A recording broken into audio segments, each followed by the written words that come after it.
Welcome back to Reading Bear. Today, we will take a look at some new revenge stories. And if you enjoyed my content, please don't forget to subscribe to my channel and post some bear emojis in the comments. Let's go! The first one is titled, Pour Gasoline Onto My Cat? Ripped your car temporarily. So I live in an average suburban neighborhood. I like all of my neighbors, they all have pets, kids, and are super friendly. Except for my next door neighbors. It's an old retired couple who are the bane of everyone's existence. See, this was a bitter cold couple who complained about everything. Play street hockey? They'll call the cops. Dogs bark for a bit before you can call them in? They'll call the cops.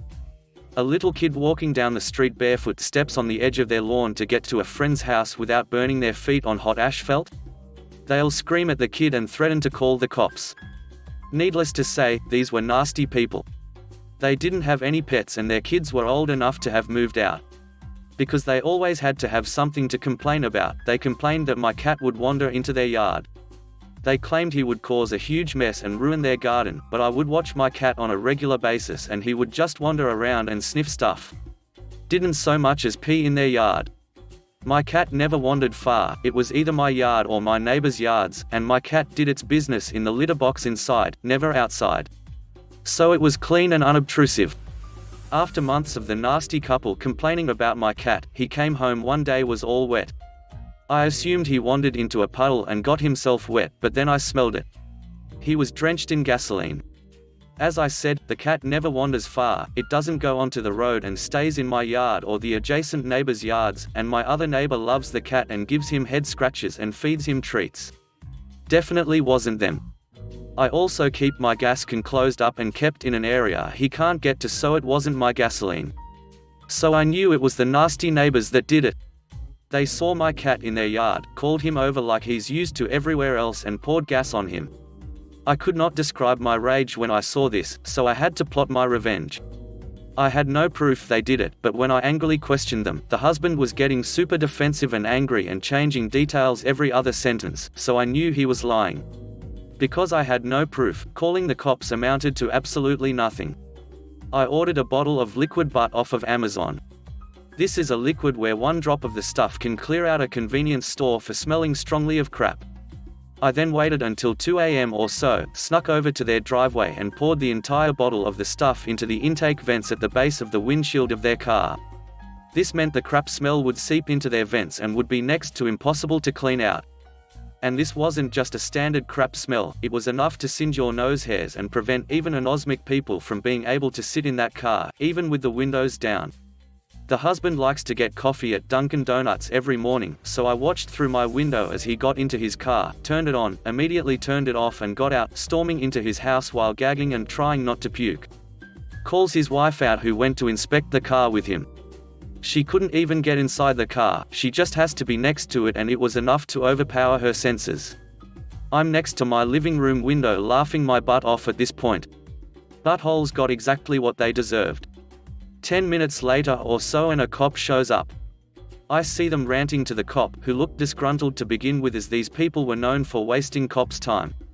The cop then inspects their car and does the same damn thing they did, took one sniff and was gagging and trying to hold back vomit. This car was unusable. I watched them as best as I could through my window. I was laughing so hard I couldn't breathe after the cop smelled the car. The cop went in their house with them and they presumably filled out a police report. Now, luckily for them, liquid butt smell fades after a few days, even after attacks like mine. So their car wasn't ruined forever. But I got both of them plus the cop they called nearly sick and stopped them from doing their daily routine for nearly 2 days. Did this stop them from being buttholes to everyone? No. Did it stop them from complaining about my cat? Hell no, but feeling the satisfaction of revenge made it easy to ignore them, and it seemed to prevent future gas attacks as it never happened again. I was never even approached about this, maybe they assumed a skunk sprayed their car or something.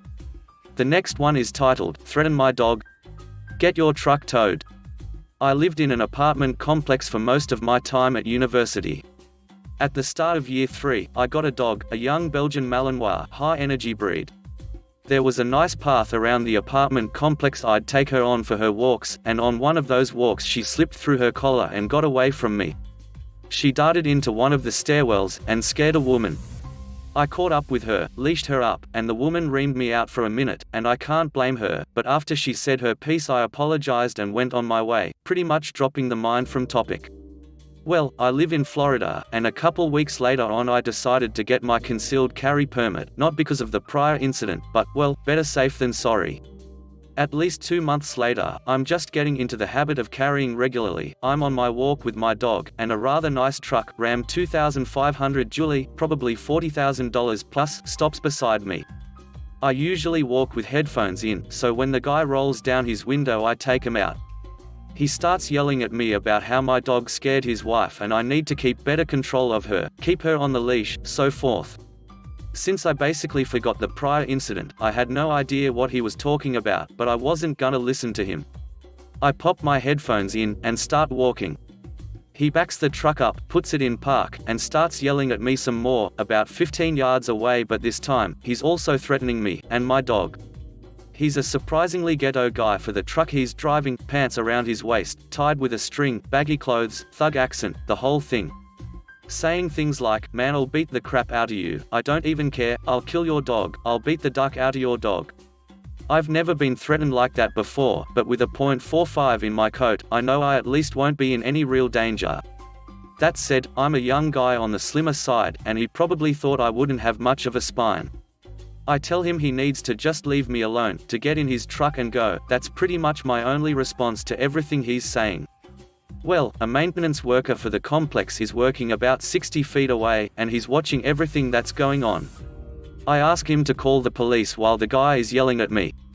After I repeat it a few more times, the worker gets on the phone, and the guy goes to get in his truck. But, before he does, he says, "Alright, I know where you live, I know where you're at." I go inside, file a report with the complex to see if they have the truck registered with them, and they don't. I decide to leave it at that. Over the next month, this guy stalks me all over the complex when I'm on my walks, tailing me in his truck. After the first time, I decide to call the cops, non-emergency, to file a report about the first incident and the stalking. Luckily, his truck was there while the cop was taking the report, and was able to get the plate and, presumably, the guy's ID from that. I explained to the cop I just want it on record in case anything happens, and that I don't want trouble, but I do carry and I'm not gonna change my habits out of fear. Cop understands. As a case in point of the stalking, one time I got locked out of my apartment, so while I was waiting in the bed of my truck for a roommate to return, he parked a few spaces down, watched me, and left about 5 minutes later without doing anything. Another I was at the complex dog park, basically half an acre fenced in, and he just parked in the road and watched me and my dog. Finally, I had enough. One night, while on a walk with dog, I check his truck for the complex sticker that allows people to park inside the gate. Guests can park inside the gate during the day, but have to be in guest parking outside the gate in the night, because parking is sparse. Every night, a tow company comes and checks every vehicle for a sticker, and if they don't have one it gets towed. Usually the guys do a pretty lazy job of it, but that night I met the tow man on his round and pointed out the truck. He thanked me, because that's a $250 payday for him, and he goes on his way. About 20 minutes later, I see the guy yelling at the tow man, and shortly after the tow man leaves, truck in tow. I actually saw the truck get towed twice after that, so I'm pretty content with the guy paying his dues. The next one is titled, Karen Family Shopping. I worked as a mid-level manager in a supermarket chain years back. It was before Karen was a thing, but this lady is definitely a Karen. Regular customer, a middle-aged woman, always being super annoying and entitled when she was in the store alone, and really sweet and nice when she was in the store with her family. Let's call her Karen. We talked about Karen a lot. Whenever she came into the store everyone would flee. Only the poor cashier was left in the store and Karen would demand the cashier come help her, no matter the amount of customers in line. I was back in the day before all those silly "the customer is always right" and "always greet every customer" rules made robots out of supermarket employees. We did of course try to help customers as much as we could, despite being a low-price market. One day during flu season, we had a couple of employees call in sick. No one in the store, no one to fill up shelves. Just me and one other employee working the register. Karen came in the store and you could see by the way she walked that she had a really bad day at work and needed to vent before going home to play Super Mum. Needless to say, I was a bit under pressure having no employees and a half-empty store. So when Karen asked for help, I just politely said, "I'm sorry, I simply can't help you right now. We had a couple of employees call in sick, so we are a bit understaffed." Karen asked the other cashier for help, who said the same. Karen then turned to me, asking to speak to the manager. Told her I was it. She didn't believe me. A manager can't be a cashier. She pretty much told me that a real manager would never sink to the low levels of a cashier. I don't mind people tell me I'm an idiot. But don't talk bad about my employees. I told her once again we couldn't spare the manpower to help her. She went ballistic, yelling and screaming that she wanted to talk to the manager. I once again told her that I was it. Karen walked away, and I thought that was it. But oh no, she walked straight past the employees only sign, into the storage. You know.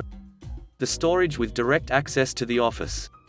The office with the safe full of cash. It was back in the day where cash was king. The office with all the security cameras and override for the alarm system. I went flying after her, leaving 10 people in line. Told her in a pretty firm voice to get out. She refused. She wanted to talk to the manager. I told Karen to get out or I would have to call the police. Karen told me to do so.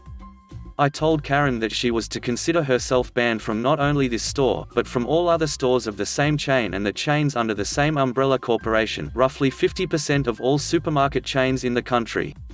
Karen told me, "You can't do that." I proceeded to dial the number to the police on my awesome Nokia phone with Snake, push the dial button and put the phone to my ear. Only then did she realize her problems and flew out the store, yelling and screaming to other customers not to shop here. The other customers just laughed at her and told her to behave. We didn't see Karen for the rest of the week. Here's the petty revenge part. It was the only cheap supermarket in town. And Karen always used to come with her family on weekends. Being Karen, it's kinda embarrassing to come home and tell your family that you can't shop at the local supermarket anymore. So Karen of course showed up Saturday with her family. She was hiding a bit and had a hoodie on, but I noticed her right away. I made sure to always randomly appear out of nowhere next to Karen. Every time she went to a new aisle, she would see me standing there filling up stuff on the shelves. Needless to say, Karen never misbehaved again. From that Saturday on, Karen always behaved when she came to the store. The next one is titled, "My Husband Avenged Me." True story, my late husband, who I'll call Joe, was a fine Irishman with a sparkling wit and a refined taste for subtle revenge. When we began dating, his ex-girlfriend, Diane, was furious with me. Even though they had broken up long before Joe and I met, she was sure I had stolen him. I suppose hanging on to that grudge, however unfounded, was more comforting to her than the truth that she was a nagging pain he was happy to be rid of. She resented me bitterly for many years, which I just ignored. She would do petty things like send him an invitation to her daughter's wedding and specify, "No guests." Joe told me he felt bad that Diane was mean to me, and it wasn't fair, but I told him not to worry, she was just an unhappy person, it had nothing to do with me. Joe was quite romantic, and loved to bring me little gifts and flowers. His specialty was bouquets of mixed fresh flowers such as daffodils and hollyhocks. They were so pretty. I was so happy and surprised anytime he showed up with those lovely flowers. After many years, when we were long since married, I happened to ask him, "Where do you find such gorgeous flowers?" His reply? "Diane's yard." That's right. He'd go over to her house when she was out and help himself. I never laughed as hard as I did that day. The last one is titled, "Want me to abide by the lease instead of our verbal agreement?" No problem. But so will you. Signed the lease on my current apartment on December 27, 2017. Start date on the lease was the 28th. Did the walk-through and notated every single thing. Scuff marks, sloppy paint jobs, dozens of nail holes, dinged corners, cracked linoleum tiles, stains, spray paint on the doorknobs and microwave, etc., etc., etc. Clearly a classy place. Anyway, I turned in the page they gave me and another 2 pages of notes, listing every single tiny thing that I could find that wasn't perfect. That should have clued them into the kind of person that I am, but I guess not. Before the final signing on the 27th, I talked with the apt manager and asked if I could start bringing stuff in but not actually take possession until the 1st, since they still needed a day or 2 to shampoo the carpets and repaint some spots. She said yes, of course, no problem. But the date on the lease was still December 28, 17. I bring over boxes on the 28th, plug in the fridge to get it cold for when I bring over foodstuffs on the 1st, bring over more boxes and call it a day. The 29th, I bring more stuff and check the fridge and notice the fridge is kinda cool and the freezer is room temp. Not cold at all, let alone freezing. I catch the office lady just before they close that day on Friday the 29th. Explain the fridge seems to be broken. It's a provided appliance, specifically listed in the lease, along with a stove and dishwasher. She says no problem, tasks a maintenance guy to check on it with me. He takes 2 minutes to say, it's broken. I'm like, yep. That's why you're here. So, how do we fix it? I'm moving in on the 1st. Oh okay, that's okay. I'll just get a good one from an empty apartment and switch them out. Great. I leave to get more boxes. I'm moving what I can with my car while also working full-time, planning to borrow my dad's truck on the 31st to bring over my bed, foodstuffs, and other large furniture. 30th rolls around. Still no fridge. Call office, no answer, because it's Saturday. 31st. Sunday and New Year's Eve. I bring the rest of my stuff, put food in the kinda cool fridge hoping it won't spoil. Call office again, no answer. January 1st. Monday. Surely now I can get some help. Haha, no. New Year's Day, office is closed of course.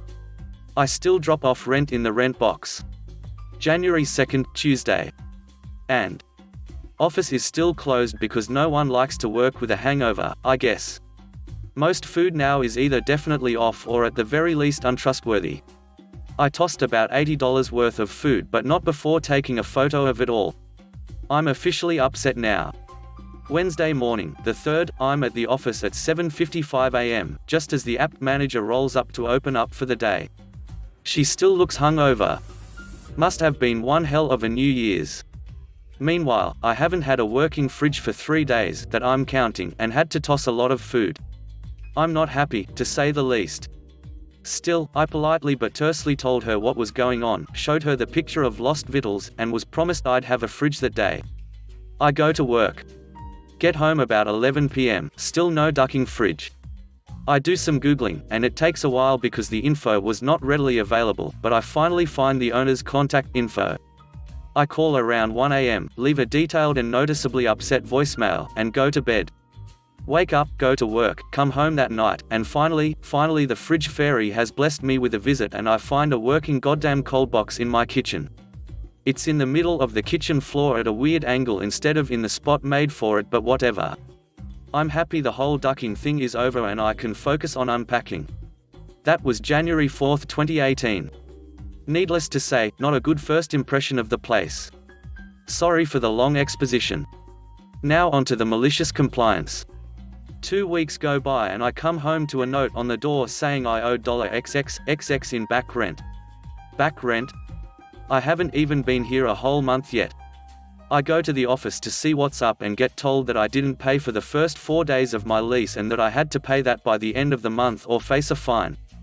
Tried to remind them that apt manager said I could take possession on the 1st since they still had to carpet clean and stuff, and was politely told to go suck a dick because the lease says December 28th, and also duck your mother. Well, that's what I heard anyway. But okay. I see now. You want me to abide by the lease? Fine. I will. But so will you. I get a money order for the amount and return half an hour later and slam it on the counter.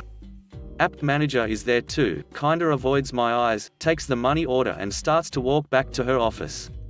By the way, I'll be deducting 8 days of rent from February's payment. Just a heads up. Cue surprised double take. What? Wow, why? You can't just not pay the full amount of rent. You'll be fined. Then I pulled out my phone, already loaded to the applicable section of our state's tenant-landlord laws, and read off the part that basically says, if an amenity or appliance provided by the property owner, or a guaranteed utility such as water or heat, is listed in the lease as being the sole responsibility of the owner, and if that amenity, appliance, or utility is unavailable to the tenant for any number of days during their lease with the owner, then the tenant may subtract that many days' worth of rent from the next month's rent or receive a refund of same if it is the last month of their lease. Confused silence. I explain. That means that, as you say, my lease started on the 28th, that means I didn't have a working fridge for the first 8 days of my lease. That is double the amount that I just paid you for my back rent. Therefore, come February, I am going to legally and rightfully withhold 8 days of rent because you couldn't honor our lease agreement and get me a working fridge the day I asked for it. Then she kinda shook herself, asked me please wait one moment while she made a phone call. I sit down and pull up Reddit. 10 minutes later, she comes out with my money order and asks me to take it back. This was all just a misunderstanding, and let's just forget about all of this. Big smiles, hide the panic, hide the panic. I returned her smile and told her, I can't do that. That money order is already addressed to the apt complex. I can't cash or deposit it. And besides, you guys were the ones that said I had to abide by our lease agreement. I just did, and now you will, too. Cue cool guy exit, double finger guns, and dozens of cheering onlookers.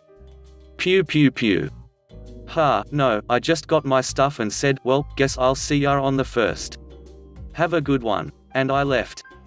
February 1st rolls around and I drop off my money order for rent minus 8 days, along with a reminder note of why that is, and I didn't hear a single fucking word about it, smiley face. Bonus story.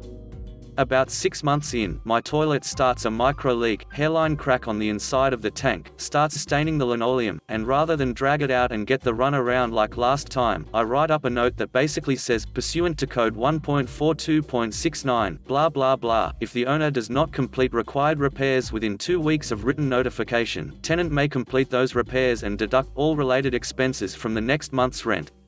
Take in the note and present it to the main front desk girl.